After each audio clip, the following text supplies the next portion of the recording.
This video is to share information about drawing objects in a one-point perspective. The information in the view now is of the floor plan with the furniture in place. And then we also have a furniture schedule here that helps us see what the heights are to know how to draw the objects in the view. This is letter B, the coffee table there. And our view is the person standing here. And previously created was the grid that you're seeing on the screen. I have a piece of the trash paper that I took and laid over the original so that I wouldn't draw on some of the details that are already drawn in pencil. And some of these are a little bit too difficult to draw these objects in the foreground with your view, and therefore I'm doing it in layers. I am going to use that technique now and draw item B, which is closer to me in the view. So to recap about what we have in view is that it's 5 feet above finished floor for our viewpoint. In addition to that, the directions indicated that we were 4 feet over from this west wall and 10 feet back from the south wall. And so creating the grid for the space, we set the MP at 12 feet back, adding those 2 extra feet in for helping with any distortion that you might get. You can see that the VP is 5 feet up off of the floor, and I've used a piece of grid paper underneath there to help plot out that 1-point perspective, because if we remember, in the 1-point perspective, your view is straight onto that back wall, and that means that you can draw the items using this as a measuring spot. But once we get away from that, that's where we have to plot out the information. So we had done that in the doorway here, and now we're going to do that for the furniture. I'm going to go ahead and turn the drawing here for a moment just to put us in the same context that our view is of the furnishings. So what I'm going to do is I'm going to start with letter B since that's closest. Letter D is on the ground, so that's something that's not necessary to draw that in front. But with letter B, we have the round coffee table, and I'm going to go ahead and I'm going to start plotting that to begin with. And the best way to always do that is to go ahead and quarter it. In this case, I set the grid on the floor plan in 1 foot increments, starting with the 1 foot mark coming from this direction, and then we had leftover of 9 inches over in this part here. So I'm gonna go ahead and find the center mark. It doesn't have to be an exact science, but I'm going to at least make sure that I am perpendicular to my back wall plane. I could set this up on the drafting board if I wanted to. Right now, for our purposes, I'm just gonna go ahead and do as close of an accuracy as we can. Like I say, it's not necessarily a science, but the more you can plot out, like I would never do this whole grid on the floor without using the drafting board. But for this, when you're plotting it out, you can imagine what your center points are. So I'm gonna just line up my triangle and start plotting out my points around this circle. There's a variety of ways you could do this. You could just do the 4 and try to get, once you get on the ground, try to imagine what this curve is. Sometimes that can be a little bit tricky. I think in our case, what I'll do is I'm going to find the halfway point here. You could also find 2 points along the way if that helps you. I'll try to simplify it in this example here. But if we say that this is about halfway, again, I'm just eyeing it. But what happens is if I just make sure that I'm parallel with lines I've already drawn, it'll be pretty exact. And then from there, again, I'm going to square it up with my drawing. I can go ahead and go from the corner here. And once I base it off of that, it should all line up with each other, which it does. Great. So what we have is A, B, C, point D, E, F, G, and H. By lining up these points here, like with H and F and B and D, what that means is that I can go back to the VP once I start plotting things out, and that'll make sense in a little bit here. The other thing is with this, when I go to find my height, if I determine what F is on the sidewall, I can use that same point because they're parallel with the back wall plane. So I'll walk you through. So I'll be taking this image back and forth as I plot things out. I think for right now what we'll do is I'm going to fold it so that I can try to show as much of it in the view as possible. So I'll just fold my sheet over a little bit here. Okay, so because I'll be counting over. And then we'll get into what these details are, for instance, when we would do the chair. Right now, I'm just going to draw that coffee table to have it so that that is drawn in the image. Okay. We know that it's 18 inches high. The width and basically the diameter, right, because it's a round object, will actually end up being what we see in the drawing. So I'm just going to make sure you can see that okay. All right. So we have our grid, and we're going to go ahead and put that in place. Make sure that I have the camera set straight here for you to see. Okay. So I'm working on the floor plane. I'm going to tilt the camera a little bit more. There we go. And what I'm going to do is I can estimate that A is going to be so much of a distance back from that back wall plane. So if I have 1 foot, 2, and about a half, right? So I would go to the back wall plane, and I know that there's a 1 foot, the 2 foot, and a half, right? So it's somewhere along this line.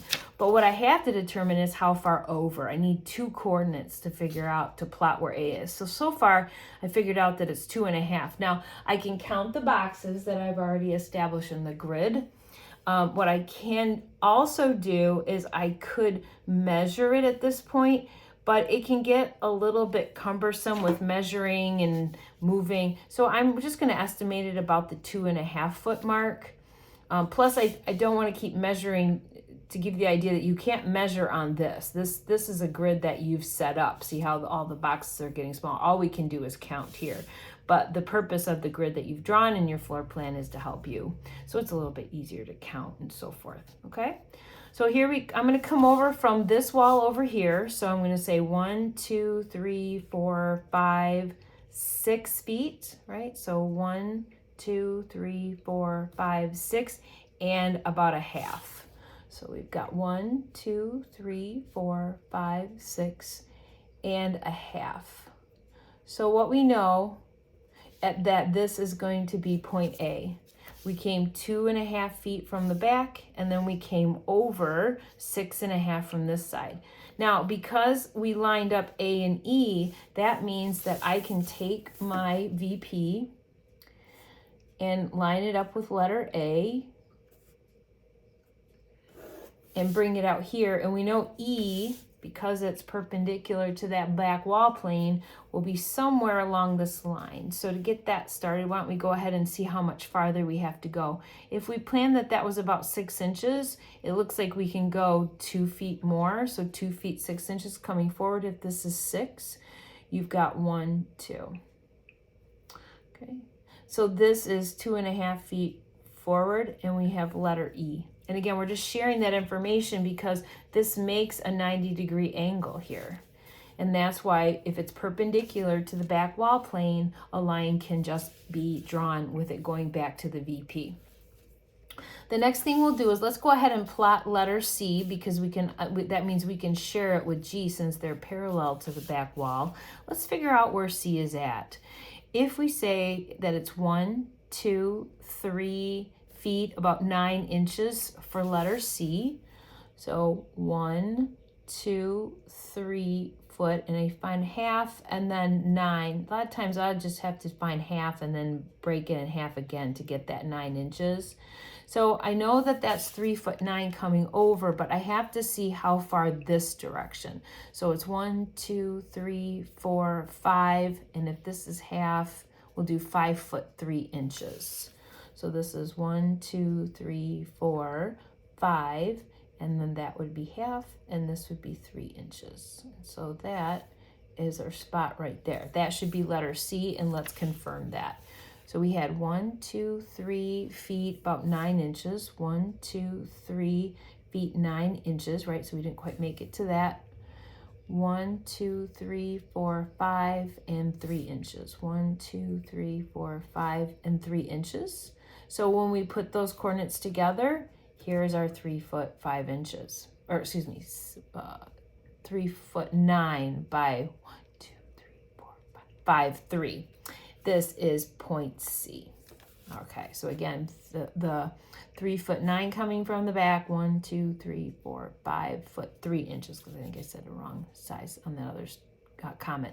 So that would be 5 foot 3 coming over to letter C. And again, I can share with G, right? So if I imagine I could either pull my bar down, which I think I'm going to make sure I'm level, because being perpendicular to that back wall does not change. So let's go ahead, and now I'll be sure that G is over here. And you'll see I'm going to do that when I go up to the side wall too, to plot the heights.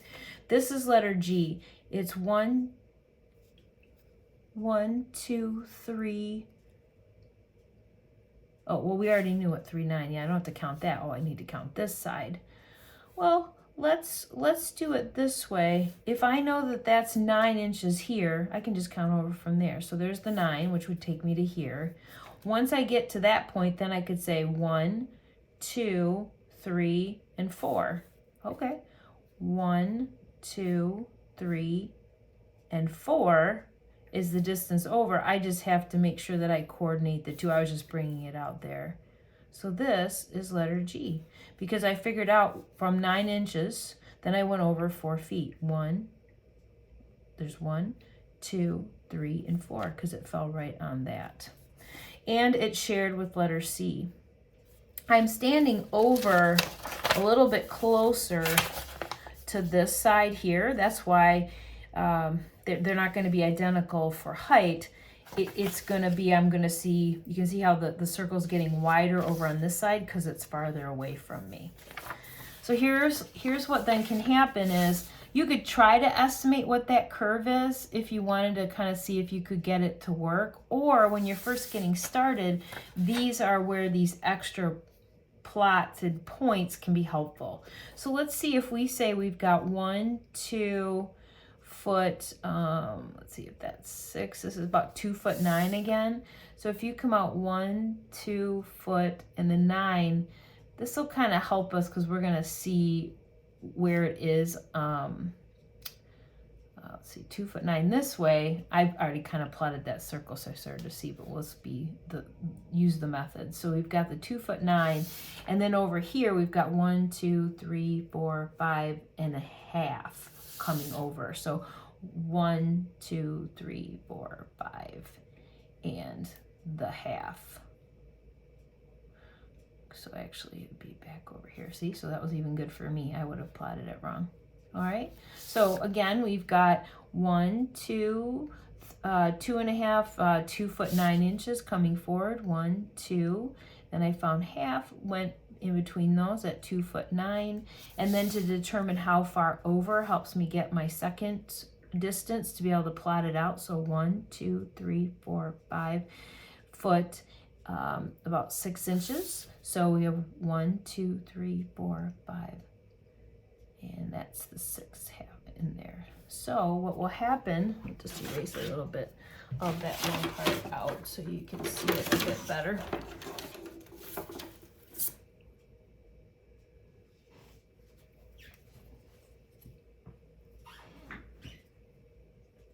There it is. I was just trying to see if I can find my eraser pencil. I want to erase this out for you to see it a little bit more clearly. See, and that's what's nice about having this extra sheet on there. I'm not erasing lines that I want to keep. So here was point B. If B is here, I know that B and H are equidistant away from that wall. They're parallel. So I'm going to share that information by taking B, taking it over here, right? So over here somewhere is H. I just have to figure out how far over. So again, we follow that 9-inch distance that we had in the grid down there. So then we'll come over from there. 1, 2, 3, 4, and about a half. So we come over, we will go that 9 inches, then 1, 2, 3, 4, and the half, because we're breaking between those two, and where those intersect, that is my letter H. So what helps us to see is how to do that bend, right? So if it's harder for you to imagine what that is, you can plot those extra parts out. The other thing you can follow too is if H is a little bit further behind there, see how it's not quite on it, just a little bit back. That helps us also make sure that we're plotting it correctly. Let's go ahead, and because H and F are perpendicular to that back wall, let's share that information. So I'll go from my VP and I'll go through H, bring that forward. Okay, so I'm going to bring that forward, and I'll do the same thing for letter B so that it helps me find letter D. So I'm going to go the VP to letter B, right through there, and bring that out. What I'm trying to find now is letter D and letter F. We only really need to find one to find the distance, because then I can share that information again. So if I say 1, 2, 3, 4, 5.5 for D, 1, 2, 3, 4, 5.5 for letter D, which was correct, right, from the VP, so that was go. I needed the distance forward. 1, 2, 3, 4, 5, about 5'9" then. So 1, 2, 3, 4, 5. Here was 6. So here's 5, 6. Let's find, there's the half. So I needed the 9 inches. So something's not right. Let's check it. Because E should have come up further than D, right? So maybe that'll help me see if E is correct too. 1, 2, 3, 4. Oh, 4, 9. That's, I went extra foot. 1, 2, 3, 4. Ah, there we go. 4 foot. Then there's the half, and there's 9. There we go. I was getting a little worried there. So what I'm finding right now is letter D. Okay, this is D. And because these are parallel with each other to the back wall, all I need to do is carry over what D was to that line that I drew perpendicular to these two over here. And now that helps me get letter F. And as you can see, having the extra dots can help you know how to do your curve. So these are pretty helpful when you're first getting started. Now I'm going to see the things on this top part, and I'll see the top of that. I'll see the base of it from here. So what I'm going to do now is I'm going to start carrying the lines up. I need to carry the lines up to know where to draw my line, but I'm not going to carry all of the lines of the frame of the cylinder up. So let's go ahead and let's get started with C and G, and I'll explain to you what I mean. If I can share C and G, and I know because of the description in the furniture schedule that this is 18 inches high, I'm going to start with that top being 18 inches off the ground. So I'm going to find my nearest wall plane. Because I'm off the back wall plane, I can't measure. I'm simply going to go over to the nearest wall plane, and I will then carry the line up right where it intersects. Now, because I'm going to have several things that are going to be 18 inches, I'm going to go ahead and I could either find 2 feet, identify it as half, or the beauty of the 1-point perspective again is I could go back to the back wall plane. I could measure it to be exactly 18 inches off the ground, mark this corner here, and then bring the VP out. So I could take my mark, go through the VP, checking my medium thickness. And if I bring a consistent 18 inches height off to the side of the wall, I won't have to keep doing that every time. It's simply going to be carrying this over to this wall, bringing it up. When it hits 18, then I take it back, and so forth. So let's go ahead with point C. I took it over to the wall. I came up to the 18-inch mark on that side wall, and now to establish it, I'm going to bring it back over here. Okay, I would encourage you probably not to draw these lines every time, but I'm trying to show you the technique, and you'll see I'm going to start drawing less and less lines because it'll get too confusing. So here we have the point C. It is perpendicular to the floor, so I use my triangle on the bar. And because I will see the front side of that part, I am going to draw the line all the way down. So there's the side of C. G shares the same height because we want them to be parallel with the floor. So what I can do is G lines over, it's 18. I can bring it back over like so. So right now I have letter C and I have letter G. This is my way of bringing this lower part, which we established here. Now I'm giving it some height. Let's go ahead and let's identify what letter E is. So I've got my mark here. I'm going over to my side wall plane. So I'm right here on that floor. I can then bring it up to that 18-inch mark. See, I'm not trying not to draw too many lines. Now I have that on that 18-inch line. I come over, I'm going to draw a line just about where E would come up. You could draw the line up from E first if you wanted to. Either way. Okay, so here's letter E. That's letter E, bringing that up. And then we have point A. So let's establish what point A is here. We'll simply take it over to the nearest wall, go up 18 inches and bring over. Or if I want to, there's another great technique about lining up your points on your circle. I'll draw the line. Again, I'm not going to draw all the way down because I'm not going to see it. But if you remember, we established A and E because it's perpendicular to the back wall plane. So I put in point A, took it from the VP, came out to E, and I shared that information. So therefore, I only had to come up with a distance of how far over it was from the wall, not how far back. I'm going to use that same technique now for letter A. If I take and I have my VP and I go back to letter E, make sure that goes right dead center through those circles, and it hits where I brought the line up from letter A, I just did that by sharing the information. Now, we could double check that because the theory would be, let's say I was doing letter A first, it would be that I would come over to the side wall, I'd then find my 18-inch mark off that side wall and bring the line back over, and look, it is correct, so yay for me. But there is a different way that you could plan it, but we can share information, and the more you can line that up when you're plotting something out, the better. These get more confusing because they are at an angle and nothing's perpendicular or parallel to the back wall, and that's why all the things have to be plotted out and you can't share information. All right, now I can do a couple things. I could try to take a stab at this and do the curve, but so that I can continue to show the technique, I'm gonna go ahead and we're gonna go with letter D over.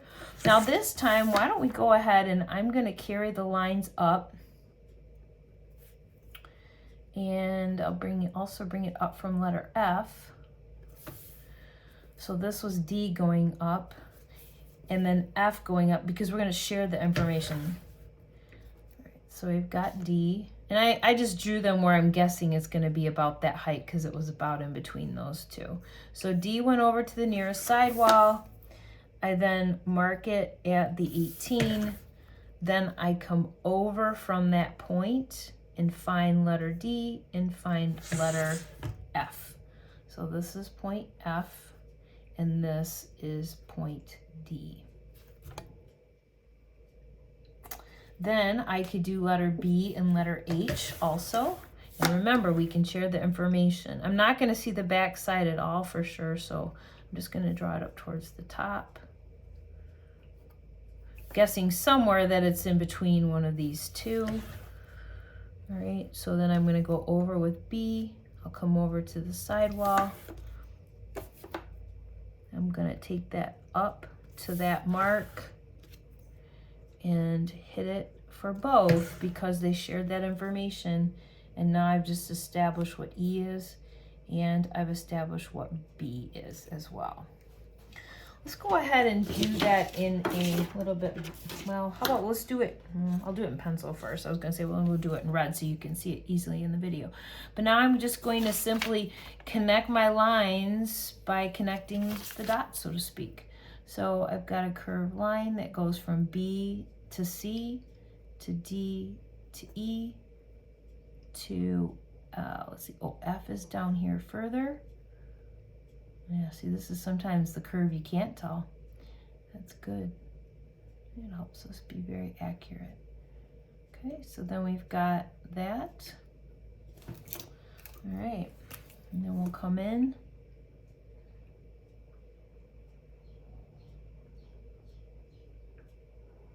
So that's the top part. In the design, interestingly, it's, you know, it's got kind of like this hourglass. So what I'm going to do is estimate what 10 inches is, and I'm going to find my halfway point. I could do that same thing on the wall, or I could just eye it. So if I come around here, I'm just going to try to follow that same curve. If not, you would use the same technique that we would do as like just 10 inches, or excuse me, 9 inches, because it was 18 inches high. So you could find the 9-inch mark and plot everything over.